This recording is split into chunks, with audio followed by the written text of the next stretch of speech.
dhikru nasi da, wataja watu ni maradhi, wa dhikrullahi dawa, lakini kumtaja Allah ni dawa, ni ponyo.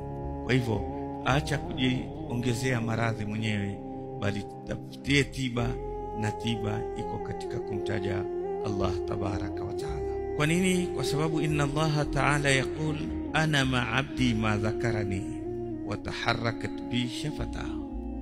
Allah asema mimi niko pamoja na mja wangu pale akinitaja. Ukimtaja Allah, basi Allah yuko pamoja na wewe, anakusikia na anafurahia ule kumtaja kwako.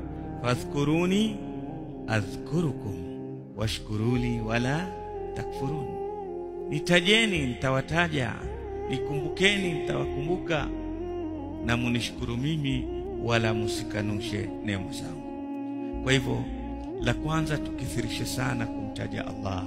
Kule kumtaja kwako Allah tabaraka wa taala kutakusaidia licha kuwa utakuwa mpenzi wa Allah, na hapa duniani vile vile mambo yako yatakuwa mepesi.